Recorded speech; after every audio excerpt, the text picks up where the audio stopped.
Bonjour à tous, chers amis traileuses, chers amis trailers. C'est reparti pour les interviews pour Trail Running en Pays de Savoie 1, qui est dénommé aujourd'hui TPS Info, administré par Laurent Wiener et moi-même. Et j'ai ici quelqu'un qui accumule les performances depuis la mi-2013, c'est-à-dire Corail Bugnard. Corail Bugnard qui est né le 11 avril 1991 à Annecy, mais qui a grandi à Tresserve, commune limitrophe d'Aix-les-Bains. Corail qui vient de réaliser un nouvel exploit en se classant deuxième sur le cross du Mont Blanc. Tout de suite, première question, Corail, donc sur ce cross, sur ce prestigieux cross du Mont Blanc, les sensations étaient-elles au rendez-vous aujourd'hui ? Dans l'ensemble ça a été, il y a eu des passages forcément un peu plus durs. Sur la fin ça a été dur de relancer. Puis bon, il y a quand même un beau mur aussi juste avant l'arrivée, mais globalement ça a été. Ça a été. Tu connaissais la personne qui t'a donc devancé de 5 minutes sur un parcours, je le précise, long de 23 km pour presque 1500 mètres de dénivelé positif et presque 500 mètres de différentiel négatif. Pas du tout? Non, pas du tout. Du tout. Alors elle présente un petit peu, je le dis, le même profil que toi. Elle a le même âge, 23 ans. Donc il s'agit de Manon Mougin, c'est bien ça. Elle, donc même âge, et également elle a commencé à étraîner le trail il y a 3 ans. Et il y a 3 ans, tu es d'accord avec moi, ça remonte à 2011 donc, et c'est bien en 2011 que tu as chaussé pour la première fois donc des chaussures de trail. Ouais, c'est à peu près ça. C'est à peu près ça, il me semble bien que ça soit même en octobre, exactement octobre 2011, à 2 pas de ton domicile, à l'occasion des foulées de Drumet, où d'emblée tu échoues au pied du podium. Mais revenons un peu au cross là du Mont Blanc, tu as toujours été deuxième. Oui, je suis partie dans le paquet en fait, j'ai pas réussi à me placer devant. Et du coup, j'ai essayé de remonter un peu donc les gens, mais c'est sûr que j'ai jamais vu Manon de toute la course. De toute la course. Les 12 premières bornes jusqu'à Trelchamp, c'est un parcours quand même qui est très roulant, et je sais que ce n'est pas ton fort. Tu aimes les forts pourcentages. Tu aimes vraiment quand le relief est accidenté. Ça a été dur ces 12 premières bornes justement qui sont assez roulantes. Et bizarrement non, ça n'a pas été le plus dur, c'est plutôt la fin qui a été où j'ai eu un peu plus paradoxalement, de peine. Ouais, d'accord. Et comment ça se fait ça? Puis il y a des fois où ça va mieux en montée, des fois sur le plat, et voilà, c'était mieux dans la première partie. Ouais, et en effet, parce que j'ai suivi ta course en live, et en effet, tu n'avais qu'une minute de retard au Lavancher, au kilomètre 6,1, 2 minutes de retard au kilomètre 12,6, c'est-à-dire à Trelchamp. Après, dans la montée à la Flégère, au début c'est roulant, et après, nettement moins. Il y a le mur. Là, de nouveau 1 minute de plus de retard, donc ça fait 3 minutes de retard à la Flégère, mais tu perds encore 2 minutes sur elle dans les 5 dernières bornes. Alors c'est vrai que c'est roulant au départ, mais après il y a ce mur. Donc tu as dû perdre en effet, je pense, dans le mur final. Non, sur la fin ça a été plus dur, et je savais qu'elle était trop loin, que j'allais pas pouvoir la reprendre, donc c'est vrai que... après, j'ai pas essayé d'aller forcément beaucoup plus vite. Ouais, d'accord. Par contre, ta deuxième place était vraiment assurée dès le départ, puisque tu avais, je te dis les chiffres, 2 minutes d'avance sur ta poursuivante, 1 minute d'avance sur ta poursuivante immédiate au Lavancher, donc au kilomètre 6, mais elle terminera que 5e, ce n'était pas la Norvégienne, Thérèse Djurtsen. Ensuite, à Trelchamp, tu avais 4 minutes d'avance sur la Norvégienne, sur celle qui sera ta dauphine, et ensuite 6 minutes, les 6 minutes d'écart qu'il y aura à l'arrivée, tu les avais d'avance à la Flégère, au kilomètre 18,9. Voilà. Encore un mot sur ce cross, c'était donc la première fois que tu faisais ce cross. Le temps, ça a été au niveau de la météo, parce que tu sais que il a été avancé d'1 heure, voilà. Donc je sais pas, là du coup c'était pas spécialement justifié, on aurait dit, parce qu'avant il faisait super beau, mais on sait jamais, donc sinon le temps, ouais, il faisait super beau, pas trop chaud, donc c'était bien. Oui, donc le panorama, vous arrivez quand même à embrasser le panorama du massif des Aiguilles Rouges sans problème sur le Mont Blanc. Quand on est arrivé en haut, donc c'était bien. D'accord. Donc tu es d'accord avec moi, hein, c'est ce que je disais tout à l'heure en préambule, tu accumules les performances, tout le monde est un peu ébahi hein, par ce parcours. Justement cette question, tu as conscience de ce que tu réalises ou pas du tout, tu penses pas? Bah j'y pense pas plus que ça, enfin, j'aime bien faire ça, donc je le fais et puis si ça marche tant mieux. D'accord. Pour l'instant, tu ne fais que du trail courte distance. Pas question de faire du long pour l'instant. Hein. Non, j'ai pas l'intention vraiment d'en faire. Pas l'intention. Ça me suffit de courir 2 heures, 2 heures et demie. J'ai pas envie de courir plus longtemps en fait. Ouais, il n'y a qu'une seule fois où tu as couru plus longtemps, un peu plus de 3 heures. Hein, plus de 3 heures, c'était lors du 35 km de la Nocturne des Teps. De nuit, ouais, je l'ai fait avec des amis, du coup c'était beaucoup plus sympa.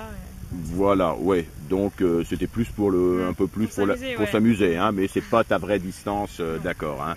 Alors, je précise, hein, tu as été quand même l'auteur de faits d'armes retentissants. Bon, je reconnais, hein, il y a eu peu d'écho médiatique, maintenant un peu plus, hein, c'est vrai.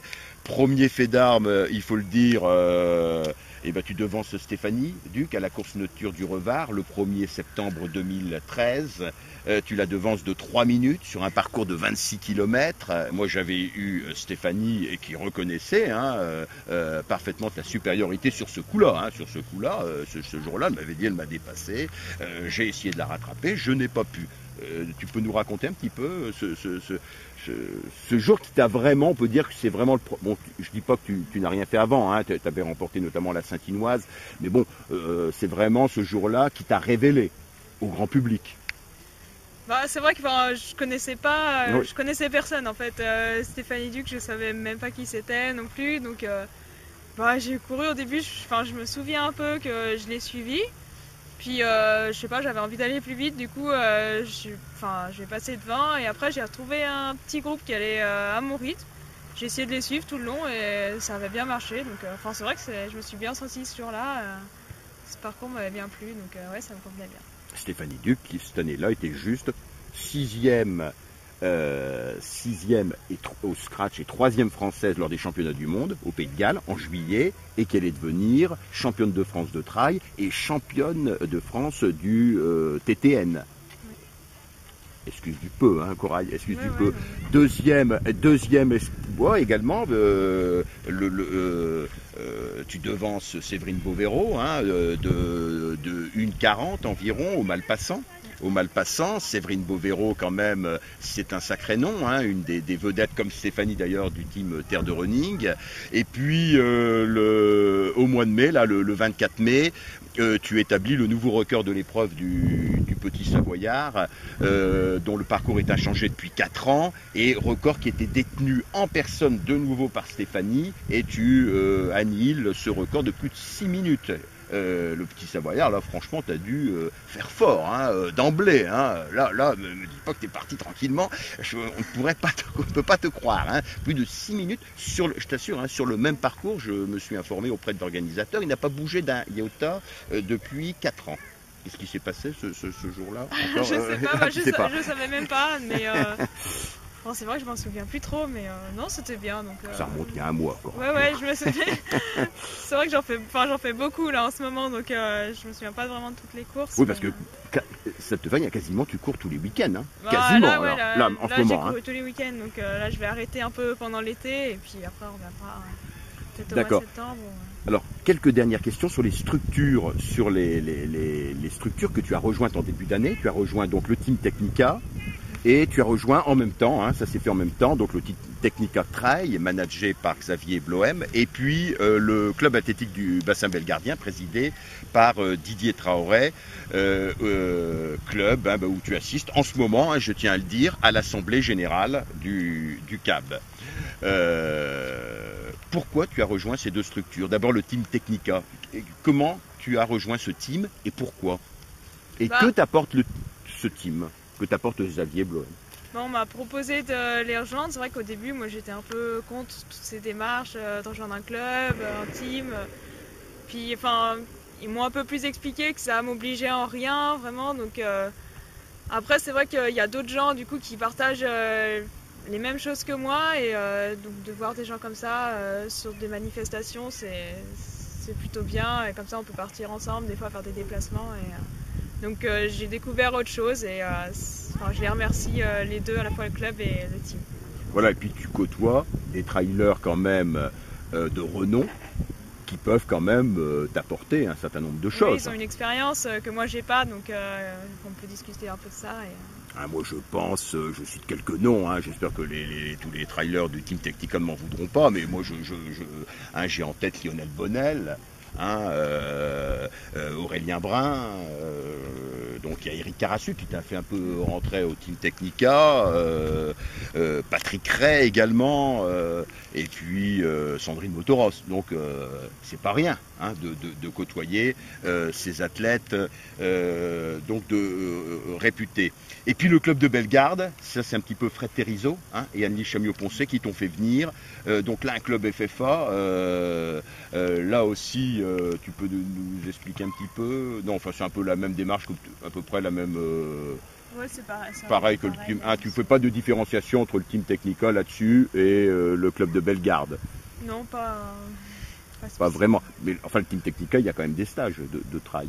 Non, j'en ai pas fait. Enfin là, c'est vrai que je les ai rejoints au mois de janvier, donc je n'en ai pas vraiment fait avec eux. Et, c'est vrai que je suis pas non plus toujours au courant de ce qui se passe parce qu'avant j'ai mes études à côté. Donc, voilà, études, je précise, excuse-moi de t'interrompre Corail, études, donc tu fais des études à l'École nationale vétérinaire de Lyon, tu es en 3e année, donc ça c'est sûr que c'est pas rien et ça empiète quand même sur tes entraînements, sur les différentes compétitions, notamment que le club aimerait que tu fasses, ça, donc il faut se le dire, il n'y a pas que le sport dans la vie.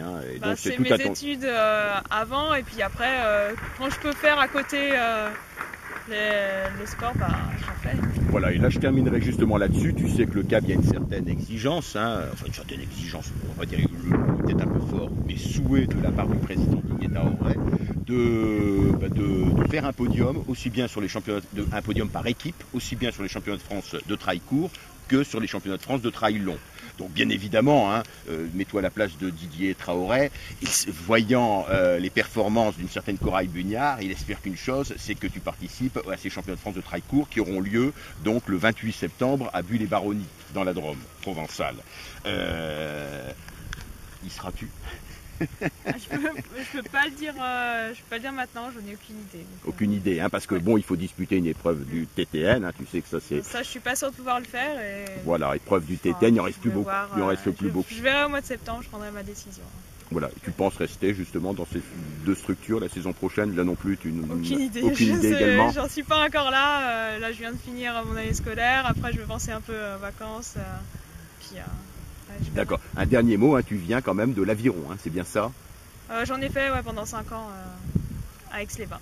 Alors je vois que Corail est extrêmement modeste, c'est tout à son honneur. J'ajoute au sujet de l'Aviron, donc c'était dans ce vénérable club de l'entente nautique d'Aix-les-Bains, surgi depuis 1882, et tu as quand même déployé tout ton talent, je le précise, à l'échelle nationale, aussi bien dans les catégories minimes que cadettes. Ça, il ne faut pas l'oublier, très important. Corail, tu veux rajouter quelque chose ou c'est bon? Non, c'est bon, je vous remercie.